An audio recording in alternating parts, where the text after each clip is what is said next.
Yeah, it's Amanda here from Lolli Lulu Crafts, and today I have a really pretty little floral project for you. Now, this is just using some items from my stash.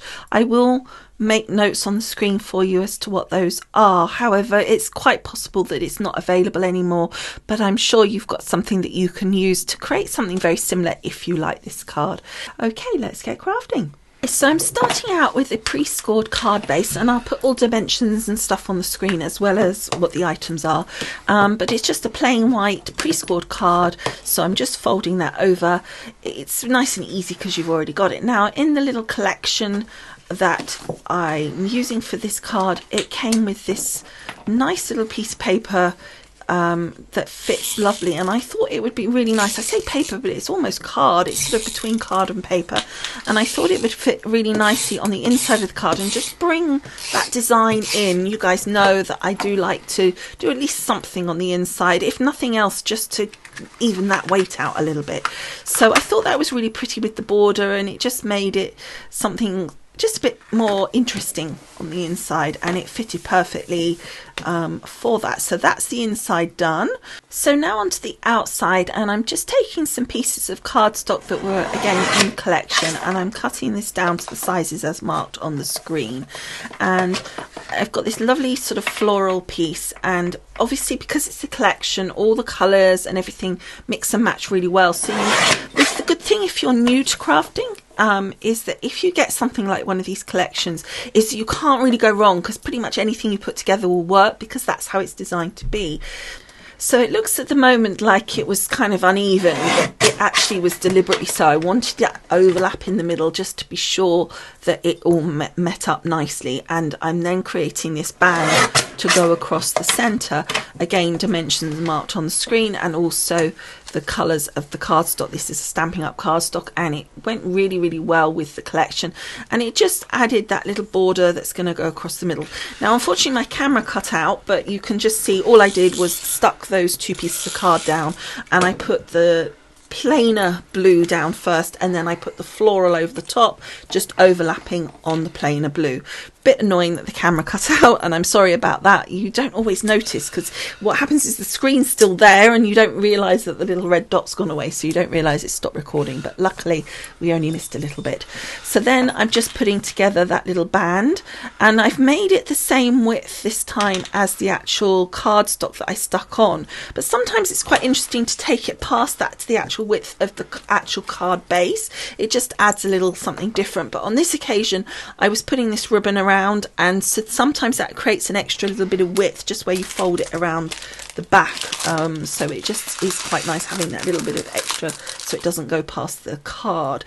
Now, this piece of ribbon is actually, I collect these often from, you know, in clothing you get quite often these little bits of ribbon that is supposed to help you hang up your clothes onto the thing. I get these little really thin pieces, and this was something that was actually wrapped around like a piece of clothing for some reason. I can't remember what it was. It was nothing. It was something we didn't want, and so I just collected the ribbon, and I quite often do that, and you can get some really pretty colours. Now, I added the buckle. You saw it was very easy to do, and you can get all sorts of different ones. You can get diamond ones. I decided to go for the pearl. I felt like this is very kind of lavender and lace and pearls kind of colouring on this, so I thought that would work really nicely. And then I just stuck it down. Now, I don't always stick it down on the front, but because we've got that buckle and I am going to be putting something over the top of it, I thought that it would be helpful to just stick that down to make sure that the buckle weight didn't pull the ribbon down as you know, you move the card about. And then I just put some tape onto the ribbon itself. The reason I do that is just because then I know that it's the right length, whereas if you did it on the back of the card you might go too far. It actually doesn't matter. I'm going to stick some glue on the back anyway. Now, you can see here I'm using wet glue. The reason is that I wanted a little bit extra strength. I've got a couple of layers of card, I've got the ribbon and the buckle, so I wanted to make sure it really stayed stuck. Now, I would say that I put a little bit too much glue on this time. Now, I know I do tend to like a lot of glue because I want to make sure something stays put when I make a card. However, you can just see that it slightly came out. Now, it's not a big deal. I wiped it away. It's not going to show. It dries completely clear. So these are the sheets of die cuts that came in this collection, and I picked out a topper and I picked out a sentiment. However, once I put the topper on the card, I decided that I didn't prefer that shape. It just didn't seem to work with the buckle and stuff, so I actually changed my mind. So what I've done here is I've added some foam tape to the back of the topper because I wanted to raise that up. Now you can notice that I go around the topper with the tape, the foam squares, and I change the angles of them. I don't do them all the same, and this helps keep the topper actually firmly down, because if you sort of do them all the same direction, you can get dips in between, whereas if you change it up a bit, it helps stop that dipping.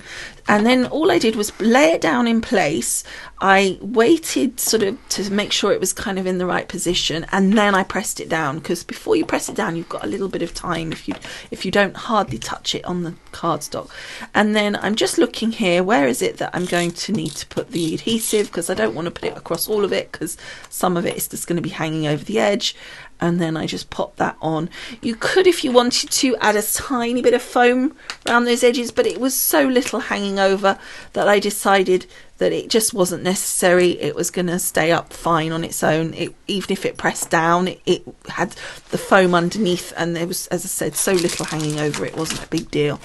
Now, the collection also came with pearls included. It also came with that buckle, actually. And these pearls were in the colourways of the cardstock and the collection.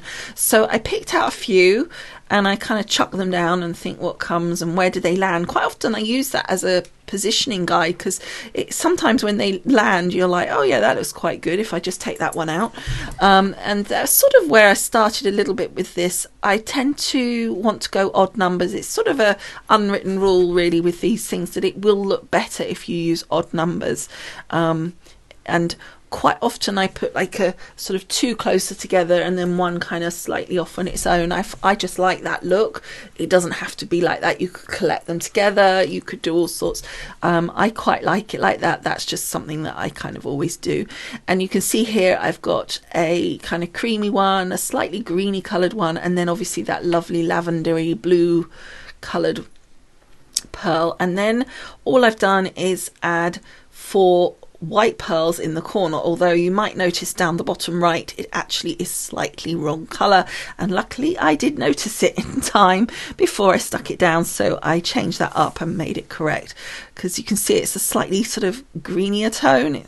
And again, all I'm doing with this is using that wet glue, putting a tiny dab down, and then just adding the pearl on top. You need very little, it's a strong glue, and you'll notice I was sort of getting away, like there was like strands that come, like little spider web strands, and so I just swiped those away with my hand so they didn't go onto the card. And that's the card done. It's a really simple card, but because of the beautiful collection that you're using, you end up with a really nice looking card. And so this is what I was saying often for beginners, go for something that's a good quality collection, because it does make a massive difference. I know a lot of people that are starting out, they're like, oh, I don't want to spend the money, it's too much, I'll ruin it. But actually then what happens is you go for the cheaper option and it doesn't look good, and then you get disheartened. So I really recommend go for something, maybe a smaller collection, but better quality, and you will find that you get a much better result and you will be happier, and it will encourage you. And then obviously us experienced crafters, we can take those collections and really run with it. So I mean, it works really well for both ends of the spectrum. So I hope you've enjoyed making this card with me. If you have, I would be grateful if you could give this a thumbs up, and also, if you haven't subscribed, and a lot of you out there have not subscribed to this, I would be ever so grateful if you could also subscribe. It really, really helps me with these videos to let YouTube know that crafters like yourselves like it, and then they spread the word to other people that watch the kind of videos that you do. Thank you very much, and I will see you again next time. Bye for now. Bye.